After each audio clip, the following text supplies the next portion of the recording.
After fall of Atlanta in early September 1864, war in West seemed turned, yet Sherman envisioned bolder stroke not simply to hold city, but to march across Georgia split. Confederacy sever its arteries, he proposed, leaving long vulnerable supply lines behind, living off land cutting path through heart of South. His superiors hesitated, fearing risk, yet Sherman argued enemy already broken in spirit. Strike deep, he said, show population. That rebellion brings only ruin. Grant approved Lincoln too. Trusting general who promised swift blow before winter. By November, Sherman readied two armies, more than 60,000 men.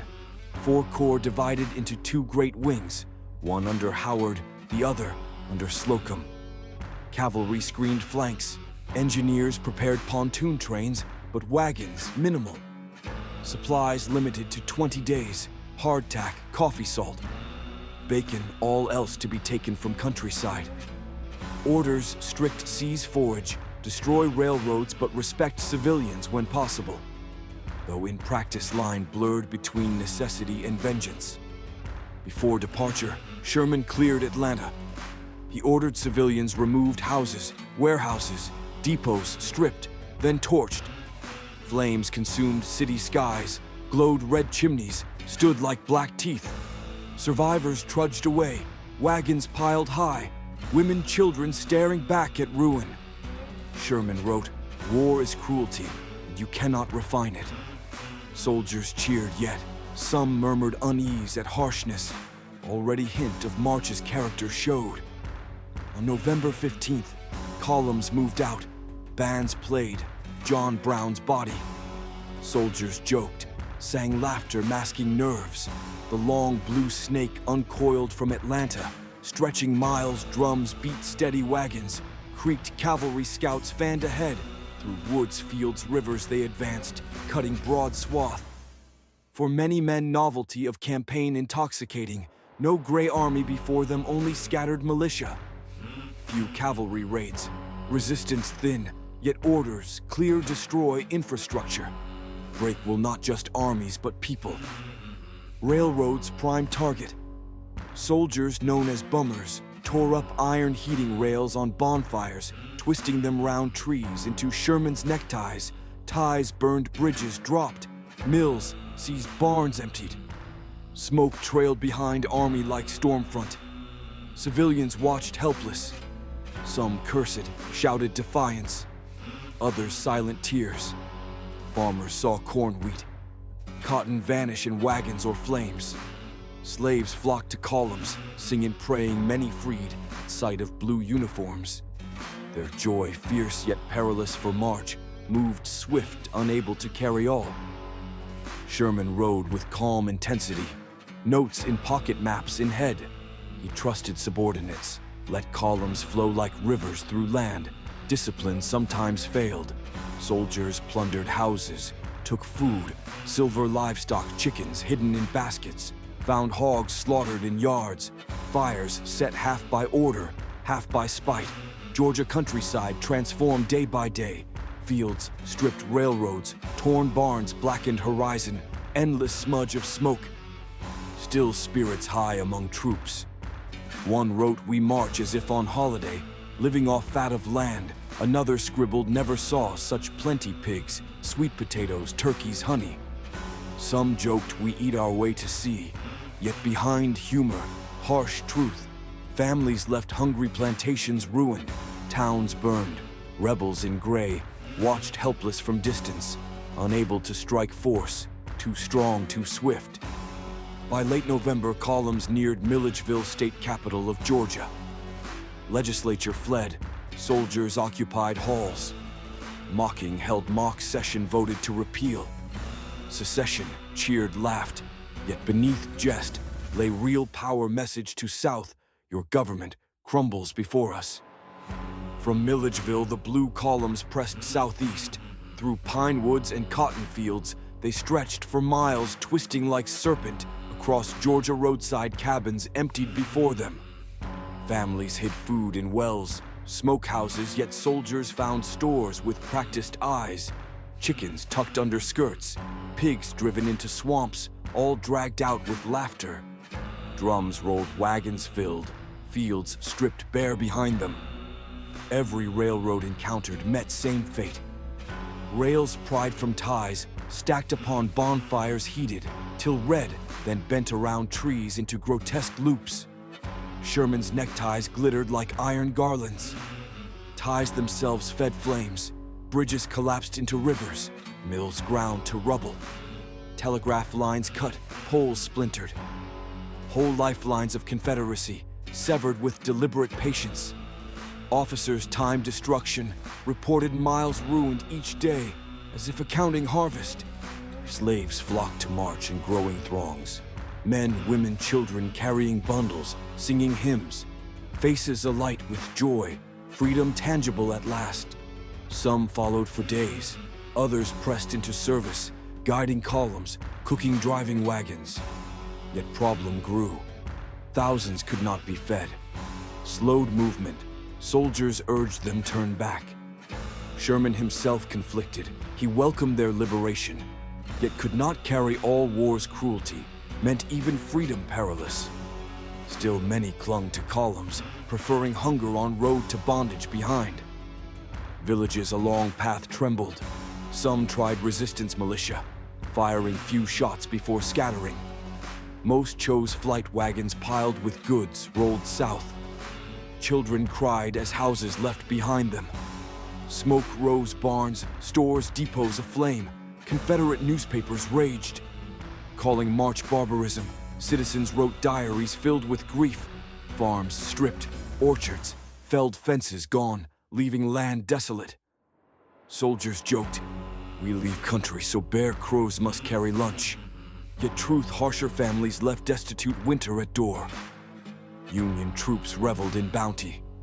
Foragers returned with turkeys, geese, sweet potatoes, honey wagons bulged. They nicknamed themselves bummers, wore spoils like trophies. Women cursed them from porches, soldiers laughed, marched on. Some excesses punished, but many overlooked. Discipline bent under appetite. Still Sherman insisted, destruction deliberate, to cripple rebellion, not mere plunder. His words half true, half mask for reality of chaos, sprawling miles wide. Confederate cavalry harassed flanks. Wheeler's men struck wagons, ambushed scouts. Yet against 60,000, they were gnats stinging then vanishing. Fires lit night where they struck. Union columns pressed relentless. Rumors spread ahead of them, magnified fear. Towns surrendered without fight. Bridges abandoned before torches even arrived. Word of march traveled faster than hoofbeats, sowing panic across Georgia. By early December, army neared Ogeechee River. Swamps slowed progress. Men waited, waist deep, hauled guns on corduroy roads built of logs. Axes rang day and night. Soldiers cursed mud mosquitoes, yet pushed onward. Christmas approached, letters home filled with boasts. "We shall dine on coast by year's end." One private wrote, "ICC in dream taste." Salt already, campaign turned into legend before finished. By second week of December, the blue columns converged toward Savannah wide. Swamps, rivers, rice fields stretched before them. Engineers laid pontoon bridges, felled trees, built corduroy roads. Men cursed mud shoulders raw from harness. Yet morale-high soldiers joked that ocean breeze already carried salt to nostrils. Cavalry scouts brought oysters, fish seized from coast. Foragers found rice, barns full barrels rolled into camp, steaming pots filled bellies never empty. Confederates attempted defense under Hardee, with scarcely 10,000 men behind earthworks stretched long across. Approaches city itself, fortified guns along riverfront batteries, guarding marsh, yet hopeless odds. Plain Sherman commanded 6 times number. He ordered siege, not reckless storm. Artillery dragged forward, dug into sand, firing day and night. Shells whistled into city, exploding among warehouses, streets. Citizens huddled in basements, listening walls shake, windows rattle. Naval forces cooperated. Gunboats steamed along coast, cutting supply lines, capturing Fort McAllister after brief assault December 13th. The fort's fall opened direct channel to fleet Union soldiers, cheered at sight of masts, flags over waves. For first time in weeks, mail arrived, barrels of coffee sugar, hardtack poured ashore, linking March to outside world spirits, sword songs filled camps. Our journey to sea complete, men shouted with triumph. Inside Savannah, panic grew. Civilians fled south. Wagons loaded narrow streets. Choked soldiers strained to hold lines, but desertion spread. Confederate officers wrote, "Cannot withstand more than few days." Yet Hardee resolved escape, not surrender. On night of December 20th, he evacuated, slipping across Savannah River under cover of dark columns, marched silent bridges hastily built. Union pickets discovered only emptiness at dawn. When blue troops entered Savannah, morning bright December 21st, they found city intact, warehouses full cotton. Rice ordnance docks crowded with ships, all abandoned. Union soldiers astonished, expecting ruins. Instead, prize immense Sherman rode through streets lined with cheering freedmen, women, children waving branches, singing hymns. Bells rang, citizens peered from windows, half fearful, half relieved. Flags unfurled above public buildings. City fallen without shot. Sherman telegraphed Lincoln short, plain words, "I beg to present you as Christmas gift the city of Savannah with 150 heavy guns and plenty of ammunition, also about 25,000 bales of cotton." News flashed across North, cheering erupted. Newspapers declared stroke, brilliant morale soared. Soldiers wrote proud, "We have cut hard of South-beaten enemy, without great battle, only by March itself." The capture of Savannah marked not merely military triumph, but psychological shock. The Confederacy split from within heartland, scarred by swath, 60 miles wide, hundreds of miles of railroad, destroyed barns, mills, bridges burned, families left destitute, plantations stripped, crops gone, livestock slaughtered, fences vanished, soil scarred black with ashes. People spoke of March as visitation, of storm fury itself. Sherman had struck not only armies, but foundation of society. Southern newspapers cried barbarism. They called blue soldiers vandals, demons. Yet among civilians, truth more complex.